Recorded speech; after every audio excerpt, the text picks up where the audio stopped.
स्वागत है आपका करियर स्प्रैट के चैनल पे। मैं नीलांजन आज आपके साथ शेयर करने वाला हूँ SBI PO स्केल 2 की सैलरी स्लिप, जो कि बाइपेटाइट के बाद क्या हुई है उसके बारे में जानेंगे, जैसे मैंने लास्ट वीडियो में प्रॉमिस किया था। तो guys please like share and subscribe this video अगर आपको इस चैनल एंड इसके वीडियोज़ अच्छे लग रहे हैं, and click the bell icon notification so that जैसे ही कोई नई वीडियो आए आप तक तुरंत पहुँच जाए। सो स्टार्ट करते हैं। The gross salary of a SBI PO scale 2 after bipartite settlement. तो बेसिक पे जो है वो है 72,520 रुपीज़। एंड ध्यान दीजिए दोस्तों, इन्होंने अभी तक अपना JIB CIB क्लियर नहीं किया है, तो अगर ये तीन चीज़ और कर लेंगे तो 3 इंक्रीमेंट मिल जाएगा। तो it will also increase after that. तो DNS अलाउंस है वो 14,769 रुपीज़ है। जो CCA है दैट इज़ अराउंड 1200 रुपीज़। जो अपना लर्निंग अलाउंस है वो 850 रुपीज़ है। जो स्पेशल अलाउंस है वो 20,523 रुपीज़। जो टोटल वन रैंक का इसका मतलब 1,09,862 रुपीज़।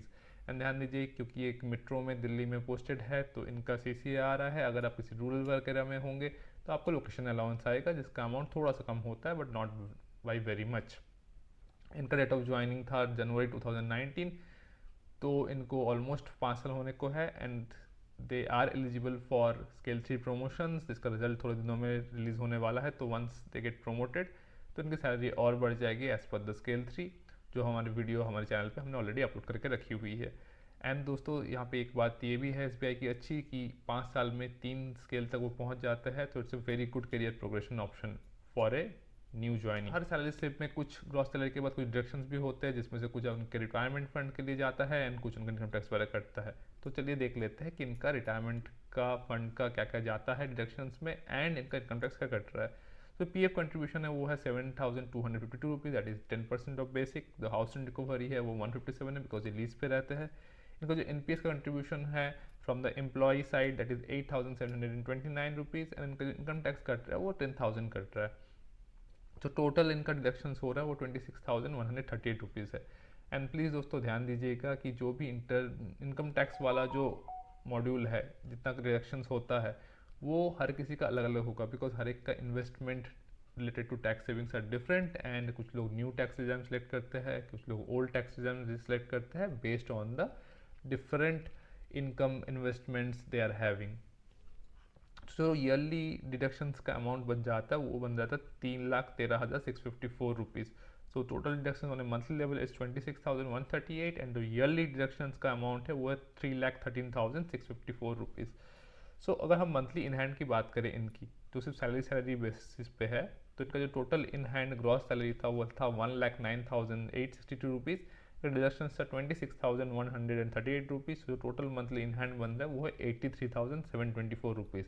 अगर मंथली इन हैंड का हम ईयरली में कन्वर्ट करेंगे so it will become 10,04,689 rupees.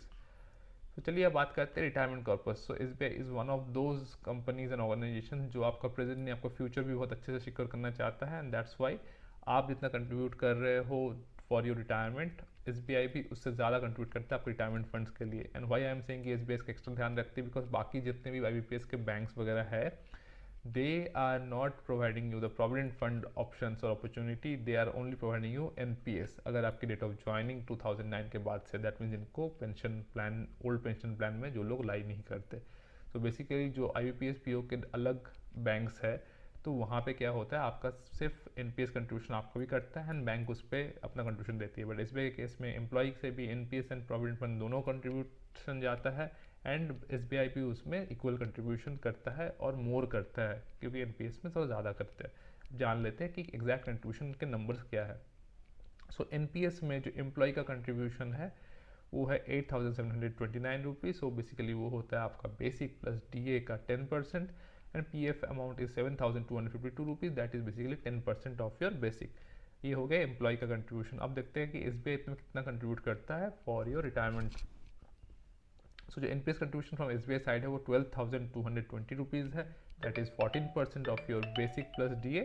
And जो PF का कंट्रीब्यूशन है SBI साइड से, that is 7,252, that is 10% of your basic. तो PF पे सिमिलर कंट्रीब्यूशन होता है, NPS में SBI थोड़ा ज़्यादा करता है। सो जो मंथली कंट्रीब्यूशन है for your retirement fund, that is around 35,453। तो जो ईयरली सेविंग्स हो रही है आपके रिटायरमेंट कॉर्पस के लिए, that is around 4,25,440 rupees. So this is going to be huge. आप मानेंगे नहीं, जिनका प्राइवेट सेक्टर में 25 लाख के आसपास का भी अगर सीटीसी में वो लोग जा रहे हैं अच्छे अच्छे कॉलेज से भी, तो वो भी अपने रिटायरमेंट के लिए इस एज से इतनी जल्दी इतना अमाउंट अपने रिटायरमेंट को सिक्योर करने के लिए नहीं जोड़ पा रहे। एसबीआई यहीं पे ही नहीं रुक जाता। After the gross salary and the retirement corpus, they go one step further in the form of monthly perks and all. So monthly perks क्या क्या है वो जान लेते हैं। सो जो मोबाइल एंड ब्रॉडबैंड का कंपोनेंट है वो है 16,050 रुपीज़ का, न्यूज़पेपर और मैगजीन का कंपोनेंट है 1100 रुपीज़ का, क्लींजिंग मटेरियल्स का 1425, लेबर चार्जेस है 1520। सो ये सारी चीज़ें हैं, ये आपको डिक्लेरेशन बेसिस पे मिल जाएगा, इसके लिए आपको कोई बिल सबमिट करने की ज़रूरत नहीं है। देन आता है आपका कन्वीनियंस अलाउंस, तो ये पीओ अभी दिल्ली में पोस्टेड है, तो दैट्स वाई इनकी जो एलिजिबिलिटी है with a vehicle that is around 85 litres. तो जो टोटल अमाउंट एसबीआई इनको प्रोवाइड करता है दैट इज़ अराउंड 9,775 रुपीज़। जो टोटल मंथली पर्क्स बन रहा है दैट इज़ अराउंड 15,470 रुपीज़। तो जो इसका अगर हम ईयरली कंट्रीब्यूशन करेंगे तो it will become 1,85,640 rupees. And ध्यान दीजिए दोस्तों, एसबीआई बहुत ही डेड चीप रेट पे व्हीकल लोन्स प्रोवाइड करता है, that is on 5.5% simple interest and the loan amount eligibility is 15 lakhs। So and the tenure is also 15 years। एक normal consumer अगर vehicle loan लेता है तो उसका टेन्योर होता है 7 years के आसपास का, बट एसबीआई अपने एम्प्लॉयज़ को 15 years तक का टेन्योर देता है। And that means the EMI amount is approximately 9,000 to 10,000 for a car like Creta, Seltos and all. And SBI doesn't stop here also. There are other perks in the form of quarterly allowances or yearly allowances, तब उनको भी बारे में भी देख लेते हैं। So जो इनका entertainment allowance का जो entitlement है for the year is 20,760, जो हर क्वार्टर में ऑल पे अप्रॉक्सीमेटली 1/4 करके मिल जाता है। पेस्ट कंट्रोल के लिए इनको 1100 मिलता है, यूटिलिटी के लिए 4500 मिलता है। इसके अलावा भी इनको स्पेक्टेकल्स वगैरह के लिए 8,000 मिल रहा होता है फॉर एवरी 3 years। मोबाइल के लिए 12,000 मिल रहा होता है for every 3 years and briefcase के लिए 5,000 मिल रहा होता है एवरी 3 years। सारा कुछ आपको बिल्स प्रोवाइड करने पड़ेंगे एंड इसमें जीएसटी का जो अमाउंट है वो एक्स्ट्रा होता है, this is not inclusive of GST. इसके अलावा भी इनको फर्नीचर का जो अलाउंस है वो 2 लाख के आसपास का फर्नीचर का अलाउंस मिलता है फॉर 10 years, जिसमें से आप 50% इलेक्ट्रॉनिक्स आइटम्स ले सकते हैं। इलेक्ट्रॉनिक्स आइटम्स आपका 5 साल में रिसाइकिल हो जाता है, रिसाइकिल सेंस की रिन्यू के लिए एलिजिबल हो जाता है एंड बाकी फर्नीचर का 10 years तक का चलता है। सो इसका जो ईयरली कंपोनेंट वगैरह है दैट इज अराउंड 45,000, बिकॉज हर साल आपको जितना भी का भी आपने फर्नीचर लिया हुआ है उसका 10% आपको फर्नीचर मेंटेनेंस का भी मिल रहा होता है। क्योंकि दिल्ली में रहते हैं तो मंथली लीज इनका 31,000 बैंक पे कर रहा होता है एंड ईयरली कंपोनेंट इस लीज का 3,72,000 के आसपास बन जाता है। एंड दोस्तों यहाँ पे एक और बात है कि एसबीआई आपको घूमने का भी ख्याल रखता है। सो बेसिकली अब हर 4 साल में इंडिया में किसी भी जगह पे एलटीसी में लेके जा सकते हैं विद फैमिली में, with all your family members and dependent members. तो इनके अगर मान लेते हैं कि अगर 4 लोगों की फैमिली मेम्बर्स है तो 1,25,000 into 4 that will be is और हर एंटरटेनमेंट फॉर एलएफसी। तो इसका ईयरली कंपोनेंट जो होगा वो होगा 1,25,000 रुपीज़। इसके अलावा भी एसबीआई आपको पीएलआईज वगैरह देता है, परफॉर्मेंस लिंक्ड पैसे भी मिलते हैं, उसमें भी कुछ कुछ पैसे आपको मिलते रहते हैं based on the performance and the rating that you are getting throughout the year. तो सारा कुछ एडिशनल है। जो सारे पर्क्स वगैरह in hand salary, gross, retirement corpus, इन सबको अगर मैं जोड़ लूँ तो इनका टोटल सीटीसी जो बन रहा है वो बन रहा है 21,80,677 रुपीज़। एंड दोस्तों इसमें तो मैंने सबसे बड़ा पर्क जो है एसबीआई का वो मैंने जोड़ा ही नहीं, that is the all full paid medical facilities. The medical reimbursement is the best in the industry, B it private B it government. SBI आपके एंड आपके डिपेंडेंट मेंबर्स का फुल मेडिकल का टेक केयर करता है। That includes all your medical expenses, it includes the doctors consultation fees, the medicines, the treatment, each and everything.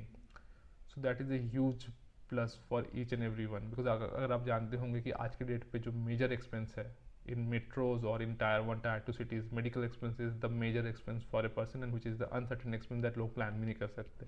And उस चीज़ को SBI बहुत अच्छे से आपका ख्याल रखता है for by taking care of all your medical expenses. तो एसबीआई आपका प्रेजेंट, फ्यूचर, घूमने जाने का सारा कुछ एंड रिटायरमेंट सारा कुछ सिक्योर कर रहा है।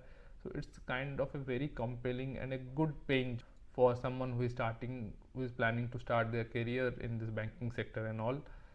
सो आशा करता हूँ दोस्तों आपको ये वीडियो काफ़ी अच्छा लगा होगा, काफ़ी इन्फॉर्मेटिव लगा होगा। तो please like, share and subscribe this video and ऐसे ही इन्फॉर्मेटिव वीडियो के लिए प्लीज़ बने रहिए। हम ऐसे ही आपके लिए और अच्छी वीडियोस लाते रहेंगे एंड होपफुली हम लोग जो अपना नेक्स्ट वीडियो लाने की कोशिश कर रहे हैं that is of scale 4 manager, जिन्होंने 12-13 साल एसबीआई में बिता लिया है। तो उनका करियर प्रोग्रेशन कैसा रहा है, कैसी उनकी पर्क्स है, क्या उनका सीटीसी स्ट्रक्चर है, ये सारा कुछ हम लोग लेके आएंगे in our next video. So thank you for watching, have a good day.